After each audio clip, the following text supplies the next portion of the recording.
Cordial saludo y al mismo tiempo fraterno. Bienaventurados los limpios de corazón. Vamos a tratar este tema del Evangelio según el Espiritismo, que hace alusión a los niños, a las personas, a la humanidad. Dejad que los niños vengan a mí. Bienaventurados los limpios de corazón, porque ellos verán a Dios. San Mateo 5:8. Entonces le presentaron a unos niños y como sus discípulos apartaban con palabras ásperas a quienes les presentaban, Jesús, al ver eso, se disgustó y les dijo: dejad que los niños vengan a mí y no se lo impidáis, porque el reino de los cielos es para los que se les parece. En verdad os digo que el que no reciba el reino de Dios como un niño, no entrará en él. Y abrazaba a los niños y los bendecía, poniendo las manos sobre ellos. San Marcos 10:13 al 16. La pureza del corazón es inseparable de la simplicidad y de la humildad. Es decir, el niño lo podemos observar como sencillo, humilde, puesto que aún no se ha expresado como un adulto o como un espíritu viejo que es. No obstante, su cuerpo es nuevo. Esta comparación podría parecer injusta si se considera que el espíritu del niño puede ser muy antiguo. Es decir, sabemos que hemos tenido muchas reencarnaciones y que el espíritu es antiguo. No obstante, el espíritu no ha podido manifestarse como tal, puesto que su sistema nervioso central y su cuerpo y sus órganos, para que él se manifieste como tal, no están listos. La comparación es exacta desde el punto de vista de la vida presente, porque pues ya lo decíamos, que el espíritu no ha podido manifestarse como tal, puesto que el espíritu del niño ha vivido ya. ¿Por qué no más? ¿Por qué no se manifiesta cual tal es? En las obras de Dios todo irradia sabiduría, puesto que hacía falta que la actividad del principio inteligente estuviese proporcionada a la debilidad del cuerpo. Un espíritu, si se manifiesta con toda intensidad, si se manifestase con toda intensidad, no perturbaría el funcionamiento orgánico y el desarrollo de igual manera. A partir del nacimiento y a medida que se desarrollan los órganos corporales, el espíritu recupera gradualmente la amplitud de sus ideas. Es decir, que durante los primeros años el espíritu es en realidad un niño. A la medida que se va creciendo, va desarrollando, empieza a manifestarse tanto sus aspectos, sus logros, sus adquisiciones, como sus sueños. Durante el tiempo en que sus instintos están adormecidos, el espíritu es más flexible y por eso mismo más accesible a las impresiones que puedan modificar su naturaleza y hacerlo progresar. Es decir, el espíritu entra en una especie de adormecimiento desde el mismo momento en que se une el espermatozoide al óvulo, formándose el cigoto, y posteriormente va despertando a medida que se va desarrollando. Realmente el sistema nervioso se desarrolla totalmente hacia los 25 años. El espíritu se cubre en forma transitoria con la túnica de la inocencia. Y Jesús expresa una verdad cuando toma al niño como símbolo de la pureza y de la simplicidad. Aquí podemos ver los niños, en realidad, pues, su simplicidad, la colombina, en realidad son unas niñas muy bellas. Hacen alusión al folclore tolimense, al folclore de esta tierra de Tolima, de Colombia, esta parte de Colombia y el departamento del Tolima. Los espíritus nos dan instrucciones acerca de este pasaje del Evangelio. Dejad a los niños, dejad que los niños vengan a mí. Estas palabras de Jesús no contenían una simple convocatoria dirigida a los niños, sino a las almas que gravitan en las regiones inferiores, donde la desdicha no se ve nada acerca de la esperanza. Jesús llamaba hacia él a la infancia intelectual de la criatura formada, personas que todavía no han desarrollado su intelecto o el conocimiento, está muy incipiente, pues no han tenido acceso al conocimiento, a la cultura, al saber. A los débiles esclavizados, los enfermos, personas con trastornos de distinto orden mental particularmente, a los viciosos. Esta es una infancia moral. No podía enseñar nada a la infancia física, prisionera de la materia, sometida al yugo del instinto que aún no estaba integrada en el orden superior de la razón y de la voluntad que se ejercen en función de ella y para ella. Jesús no podía enseñar nada a la infancia física como tampoco lo podemos hacer nosotros. Pues la infancia está prisionera, el espíritu está prisionero a la materia y no puede someterse, no puede expresarse tal como es. Está sometida al yugo del instinto de supervivencia, a todos estos procesos que le preservan la vida física, le ayudan en la preservación de la vida física.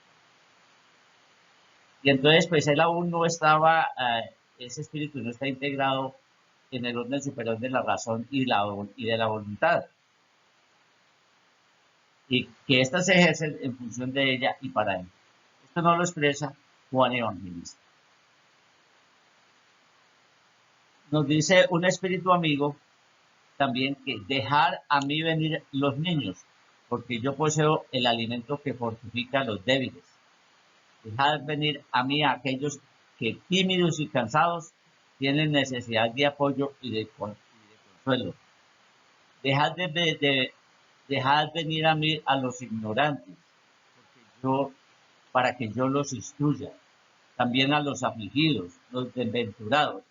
El bálsamo es la caridad o amor sublime. Es hacia este espíritu amigo que sabemos que se trata de Juana de Ángeles, hace expresión a los tímidos, a los cansados, a los agotados por la vida, por las enfermedades, por las dolencias, aquellos que tienen necesidad de apoyo, de consuelo, a los ignorantes, para que Jesús los instruya sobre la sabiduría eterna de la espiritualidad. También a los afligidos, los desventurados, los sufrientes, los enfermos, todos aquellos que ignorantes que por culpa o a causa de sus errores están en las cárceles o aún adosados en una cama. Nos dice Juana de Ángeles, si tenéis amor, poseeréis todo lo que se puede desear en la tierra. Es un espíritu amigo. Recordemos que la caridad es el amor sublime, la caridad que se expresa a través de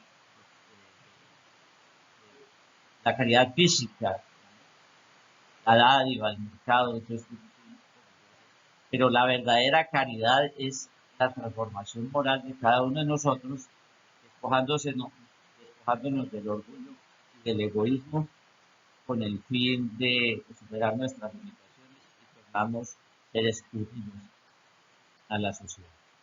Aquí podemos apreciar los niños cuando se hizo esta fotografía, me pareció tan bello el nonagésimo, o sea, el 90 cumpleaños de la fundación del Liceo donde felizmente me gradué. Aquí los podemos apreciar con mayor relevancia.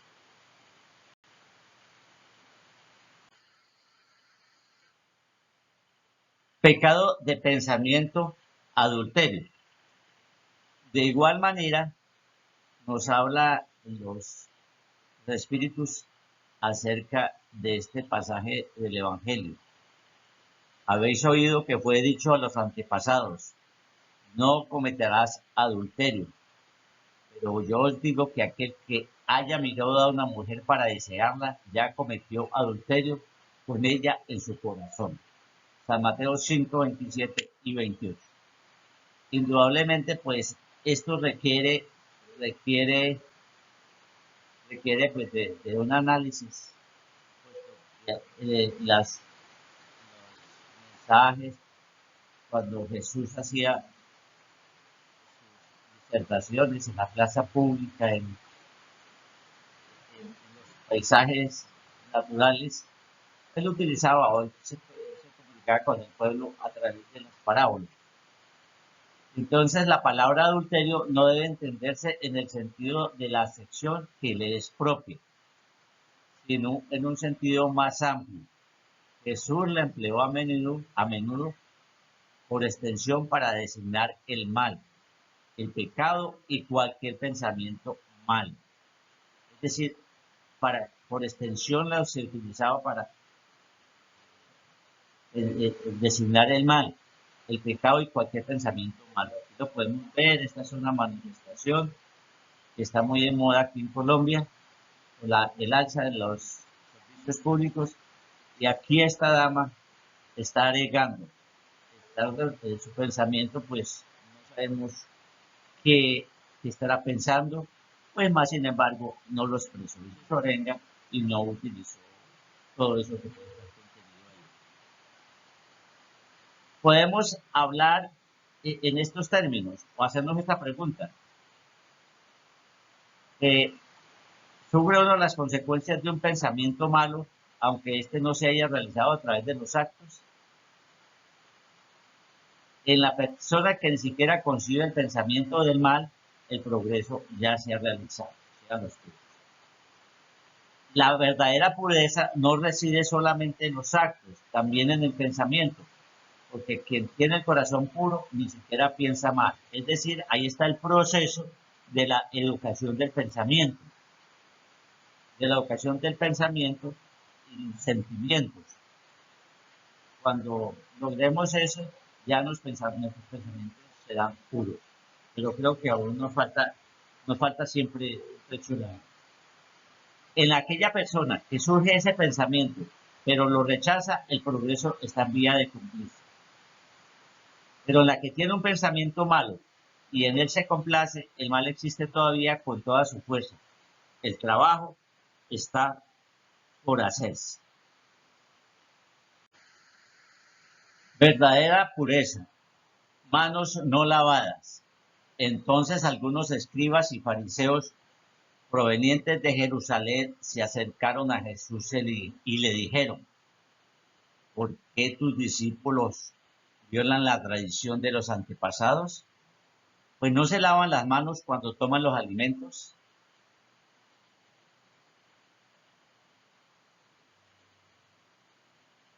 Jesús le respondió: ¿por qué violáis vosotros el mandamiento de Dios para seguir vuestra tradición? Porque Dios estableció este mandamiento: honrad a vuestro padre y a vuestra madre. Y este otro: El que maldiga a su padre o a su madre sea castigado con la pena de muerte. Pero vosotros decís, cualquiera que diga a su padre o a su madre, todo aquello con que pueda ayudarte es ofrenda que hago a Dios y satisface la ley. Ese no tendrá que honrar ni asistir a su padre o a su madre. De ese modo habéis hecho vano el mandamiento de Dios por vuestra tradición.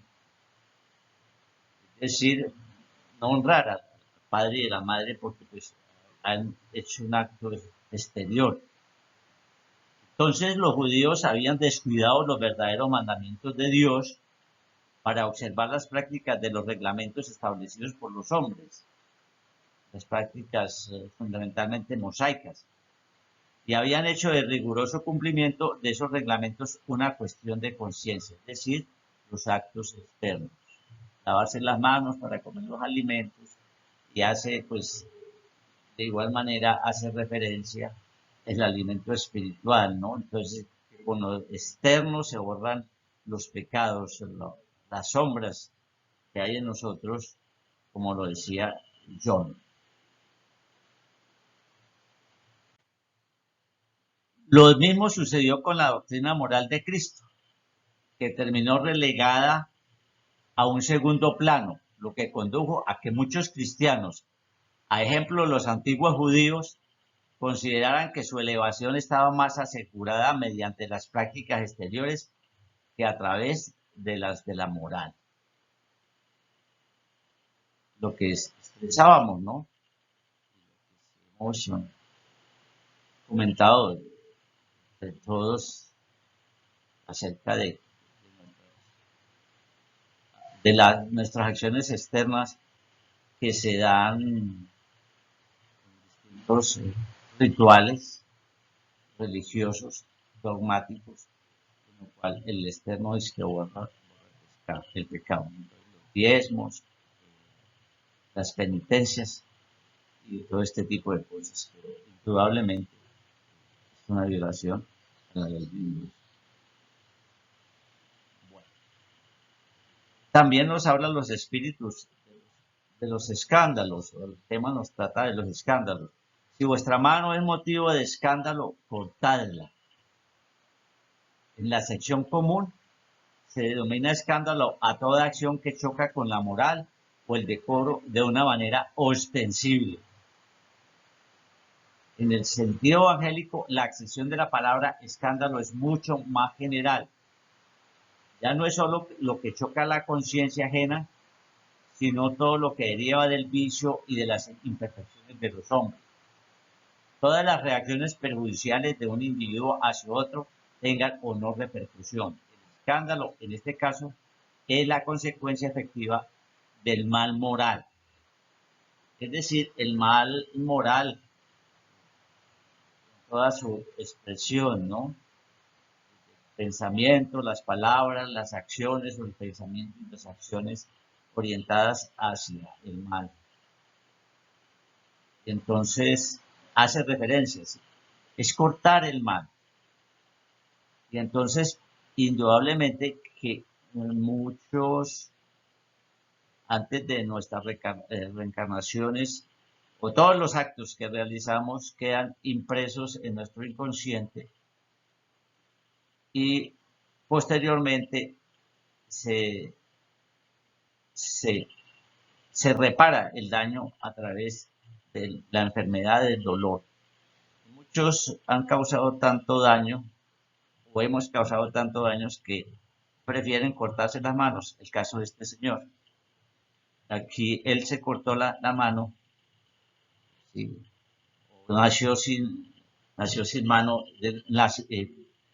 vino sin mano de nacimiento, pero posteriormente hizo mérito y le trasplantaron la mano.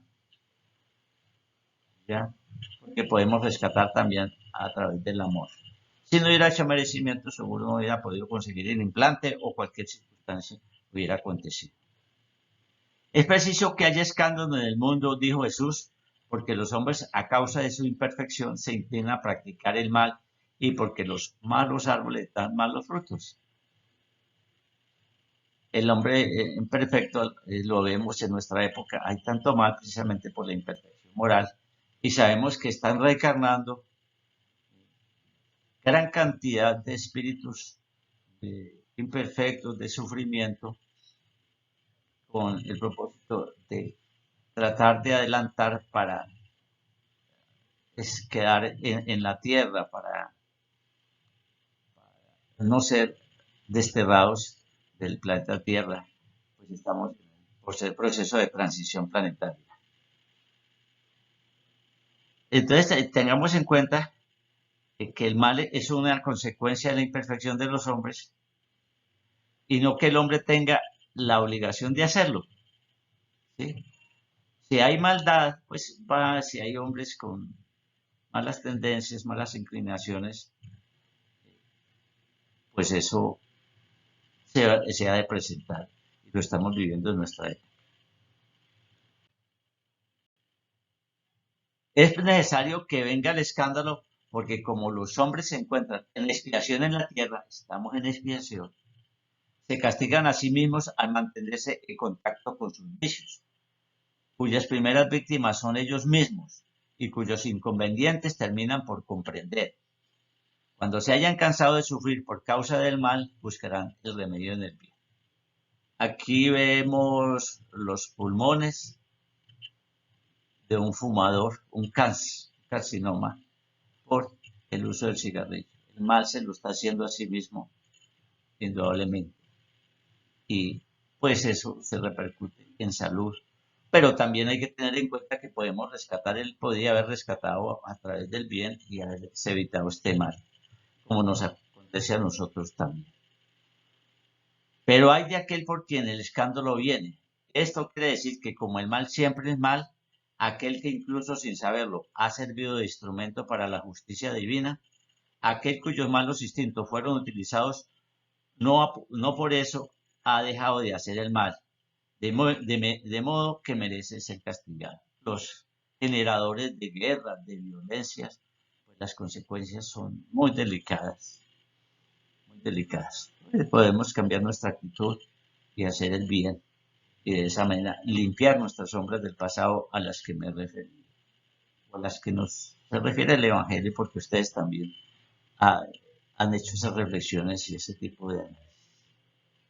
Vamos a hacer una síntesis sobre la comunicación de Vianney, cura de Ars, París, 1863, sobre una niña que padece de ceguera. Mis buenos amigos, ¿para qué me habéis llamado? ¿Ha sido para que imponga las manos sobre la pobre que aquí sufre y la cure? ¡Ah, qué sufrimiento! Buen Dios, ha perdido la vista y se halla entre tinieblas. Pobre hija, que ruegue y aguarde, no sé hacer milagros sino voluntad de Dios. Os diré que los que están privados de la vista deberían considerarse como los bienaventurados de la expiación. Acordaos que Cristo dijo que era preciso que arrancaseis vuestro ojo si era malo, y que valía más que lo echarais al fuego que permitir que se convirtiera en causa de vuestra condenación. Oh sí, bienaventurado el ciego que quiere vivir con Dios, más feliz que vosotros que estáis aquí. Él siente la felicidad, la palpa, ve las almas y puede elevarse con ellas a las esferas espirituales que ni los predestinados de la tierra. El ojo abierto está listo para caer en falta el alma. El ojo cerrado, por el contrario, siempre está dispuesto a hacer que ascienda hacia Dios. Ahora algunas palabras para ti, mi pobre sufridora. Aguarda y ten valor. Si yo te dijera, hija mía, tus ojos van a abrirse, perdón, hija mía, si tus ojos van a abrirse, ¿cuánto te alegrarías? Pero quién sabe si esa alegría no te ocasionaría un fracaso. Confía en la bondad de Dios que ha hecho la felicidad y también permite la tristeza. Haré por ti cuanto me esté permitido. Tenéis cura de Ars, comunicación dada en París, la Sociedad Espírita de París en el año 1800. 1863. Si tus ojos son motivo de escándalo, mejor arráncalos. Y muchas personas, muchos espíritus optan por esta acción, por este hecho, y vienen serios en la próxima reencarnación porque sus ojos, a través de sus ojos, han cometido muchos errores o hemos cometido si ya no hemos pasado en existencias anteriores por esta situación.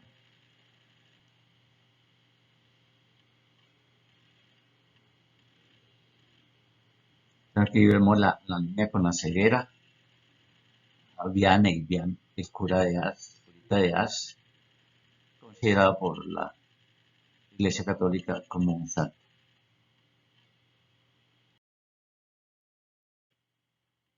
Nota de Allan Kardec. Cuando una aflicción no es la consecuencia de los actos de la vida presente, es preciso buscar su causa en una vida anterior. Él no aplica castigos arbitrarios, pues quiere que la pena siempre esté en correlación con la falta. Lo que se denomina caprichos de la suerte no son otra cosa que los efectos de la justicia de Dios. Dios no aplica castigos arbitrarios, pues quiere que la pena siempre esté en correlación con la falta. Si bien en su bondad ha echado un velo sobre nuestros actos pasados, por otro lado nos muestra el camino cuando nos dice: el que ha herido con la espada perecerá con la espada, el que a hierro mata, a hierro muere.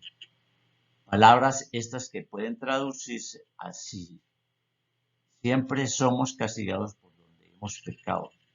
Por consiguiente, si alguien está afligido por la pérdida de la vista, es porque la vista ha sido la causa de su falta. También puede ser que él haya sido la causa de que otro perdiera la vista, o de que alguien haya perdido la vista a consecuencia del exceso de trabajo que él impuso, o por malos tratos, por falta de cuidado, etc. En este caso surgiría la ley del talión. Probablemente él mismo en su arrepentimiento haya escogido esa expiación, aplicando a sí mismo estas palabras de Jesús: si tu ojo es motivo de escándalo, arranca. Aquí tenemos un caso de espina bífida abierta, aquí lo pueden observar. La notocorda no cierra. En el proceso de diferenciación celular, en su proceso de tiempo, ¿sí? El cuerpo se desarrolla más rápido que la columna vertebral, que la médula espinal no cierra, y entonces quedan estas heridas que generan parálisis. De acuerdo al sistema nervioso afectado, no alcanza a madurar, a diferenciarse, a madurar el sistema nervioso, a desarrollarse para que se cierre. El caso muy famoso de Stephen Hawking, el científico inglés que revolucionó la teoría de los agujeros negros, materialista. Yo pienso que su materialismo se debería, pues, a su rebeldía, ¿no? O espíritus, pues, científicos de mucho conocimiento, pues no moralizados, que no aceptan las leyes de Dios. No obstante, por científico que sea, o por científicos que tengan la pretensión de saber más que Dios, pues no pueden superar.